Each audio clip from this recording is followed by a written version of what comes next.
13년 11월 고1 모의고사 독서 지문 들어가겠습니다. 자, 가짐은 나짐은 두 개로 나뉘어져 있는데요. 둘 다 건축에 관한 지문이 되겠습니다. 가짐은 먼저 볼게요. 18세기 말, 자, 18세기 말 이러면 1700년대 후반이 되겠죠. 산업혁명 이후에 과학과 기술의 진보로 똑같은 물건을 대량으로 생산하는 것이 가능해졌다. 그러니까 대량 생산이 가능해진 거예요. 이에 따라 건축에서도 철근과 콘크리트를 활용해서 기둥과 벽을 최소화하면서 건축물을 대량 생산할 수 있다는 인식이 생기게 되었습니다. 인식의 변화가 일어난 거예요. 이 시기에 건축가들은 이전의 시대와 달리 장식적인 요소가 제거된 합리적이고 기능적인 건축물의 가치를 부여하게 되었다. 이러한 변화는 건축의 활동 영역을 도시계획 디자인, 산업 디자인 등으로 확대시키면서 모더니즘 건축 형성에 영향을 미쳤다. 산업혁명이 결국은 모더니즘 건축에 영향을 끼치게 되었다라는 얘기까지 갑니다. 모더니즘 건축가 미스 반데어로에는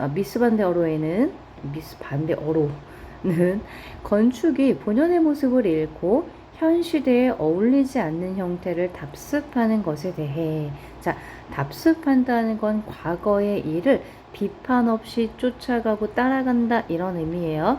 비판 없이 좇는다. 답습하는 것에 대해서 비판하며 간결한 것이 풍부하다라고 주장했습니다.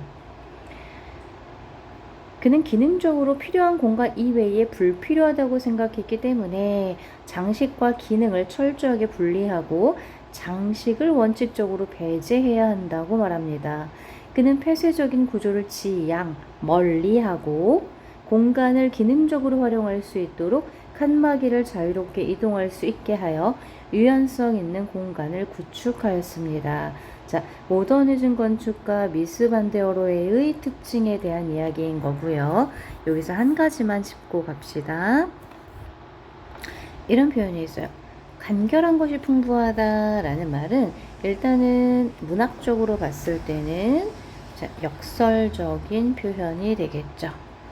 그쵸? 네. 간결한 것이 풍부하다. 역설입니다. 그런데 이 역설적 표현에서 담고 싶었던 것은 장식을 배제하고 기능에 충실한 건축물이 더 가치 있다라는 얘기를 하는 거겠죠. 그 다음에 여기서 건축이 본연의 모습을 잃고 시대에 어울리지 않는다라는 것은, 자, 시대 여기서는 18세기 말을 뜻한다고 생각하시면 됩니다. 그러면 본연의 모습이라는 건 뭐를 의미한다고 봐야 하냐? 기능에 충실한 것. 건축물은 실용적인 것이어야 하는데, 기능에 충실해야 하는데, 그렇지 못하고 쓸데없는 장식이 많은 것들은 의미 없어. 이런 의미겠죠. 그래서 자칫 잘못 읽으면 오해하기 좋은데, 여기서 미스 반데어로이가 말하는 본연의 모습이란 기능에 충실한 것이라고 이해하시면 됩니다. 또 다른 건축가 르코르비지에는 기능적인 것은 그 자체로 미적인 것, 기능적인 것이 아름답다라고 표현한 거죠. 주택을 거주를 위한 기계라고 정의했습니다. 그는 항공 기능의 최적화를 실현한 비행기 디자인처럼 건축물도 그 목적에 부합하도록, 그러니까 여기서는 비유적인 표현이 쓰였습니다. 부합하도록 기능적으로 최적화되어야 하며 현란한 장식이나 예술적 감상을 위한 건축물을 멀리해야 한다라고 이야기했습니다.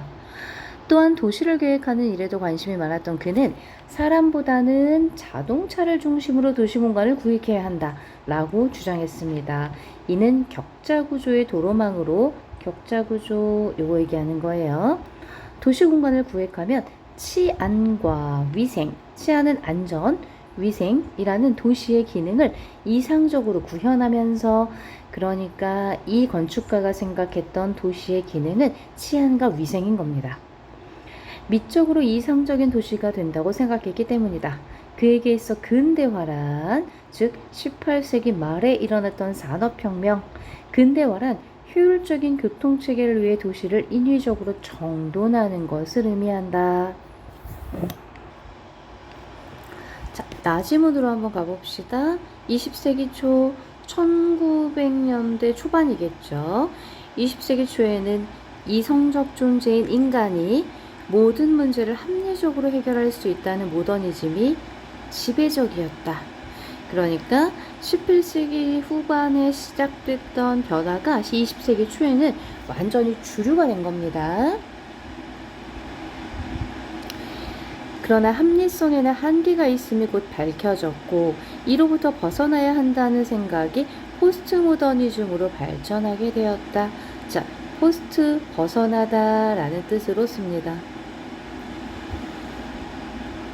이에 영향을 받은 푸코, 벤두리, 추미 등은 합리성과 효율성을 우선시하는 기존의 시스템, 여기서는 모더니즘이죠. 자, 모더니즘을 비판하고 기계적이고 몸이 건조한 양식 대신에 개별성과 자율성을 중시하는 모습을 보였다. 철학자 푸코는 근대화로 인한 도시의 구획을 권력과 관련지어서 비판했다. 그는 18세기부터 형성되기 시작한 격자구조, 아까 그려드렸죠. 격자구조의 도시공간은 위생학적인 측면에서 전염병에 대처하기 위한 기능을 하기도 하지만, 자, 전염병에 대처하기 좋은 구조라고 하는 것은 인정합니다. 그러나 권력이 작동하는 그물망으로도 작용합니다. 자, 이렇게 주장했다는 거예요. 전염병 환자에 대한 감시는 결국 발병 요소를 근원적으로 통제해야 한다는 의식으로 이어져서, 즉, 제 전염병 환자인데 또는 전염병에 걸릴 것 같은데, 자, 이렇게 낙인이 찍히면 발병 가능성이 있는 모든 존재에 대한 감시로 확대된다는 것입니다. 즉, 아직 발병하지 않았는데도 불구하고 그럴 수도 있어 라고 해서 감시의 통제 안으로 들어오게 된다. 포스트 모더니즘 건축가 벤투리는 간결한 것은 지루하다. 자, 아까는 간결한 것이 미적이다 또는 간결한 것이 가장 효율적이다 또는 아름답다 이런 표현들이 있었다면, 자, 이 말이 기억에 나요. 풍부하다. 그래, 오케이. 자, 풍부하다 이런 말이 있었다면 지루하다라고 해서 모더니즘 건축의 흐름에 저항했습니다. 모더니즘 건축의 명료성을 내세웠다면 모더니즘 건축은 명료하다, 그러니까 군더더기가 없는 거예요. 그는 모호성을 새로운 기준으로 제시하면서 형태를 기능에 가두는 것을 거부했다. 그러니까 기능 중심의 건축을 거부한 거예요. 그는 건축물의 모든 부분이 단일한 기능으로 명료하게 설명될 수 없으며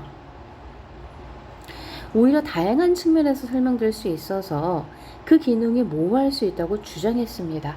그러니까 건축물의 모든 부분이 단일한 기능으로 명료하게 설명될 수 없다. 어떤 건축물의 기능이 병원이야, 환자를 치료하는 곳, 관청이야, 행정적인 업무를 처리하는 곳이라고 명료하게 설명할 수 없다는 거예요. 왜냐하면 그 공간이 또 어떤 사람들에게는 다른 용도와 다른 역할을 할 수도 있는 거거든. 그러니까 다양한 측면에서 설명될 수 있어서 모호하다라고 이야기했다는 겁니다. 벤투리에게 모더니즘 건축은 미적인 것을 기능적인 것에 제약하는 것에 불과했다. 즉 벤투리 입장에서 모더니즘? 그거는 아름다운 것을 기능적인 것에 제약하는 거야. 즉 아름다움을 기능 때문에 포기하는 거야. 그래서 그는 모더니즘의 공간에서는 공간의 미적 차원이 없어져서 획일적인 공간만 남게 된다라고 주장했습니다. 건축가 추미는요, 기존의 모더니즘 건축이 지나치게 금욕, 욕망을 절제하는 것이라고 비판했습니다. 모더니즘 건축에서 장식적인 요소는 낭비로 취급받으면서 무의미한 부분으로 간주되는데 취급되다, 그렇게 여겨진다, 생각되다. 하지만 추미는 이렇게 무의미하다고 생각되는 낭비야말로 모더니즘 건축의 획일화로부터 해방될 수 있는 탈출구, 비유적인 표현입니다. 자, 낭비가 탈출구야. 모더니즘에서 벗어나야 해. 모더니즘 건축의 금욕주의에서 벗어나는 방법을 시각적 화려함을 추구하는 낭비의 부활에서 찾았습니다. 그에게 있어 포스트 모더니즘의 건축은 낭비의 미덕, 이거 역시 역설적 표현이 되겠죠. 실현하는 유희의 건축입니다. 건축이라고 하는 것은 어떤 미적인 것을 추구하고 낭비적인 요소로부터 고유성을 회복하는 과정이다라고 생각하는 거겠죠. 상대적으로 앞의 지문에 비해서는 조금 어렵지 않아서 잘 설명 듣고 또 문제를 풀면서 부족한 부분들은 꼼꼼하게 체크하시기 바랍니다.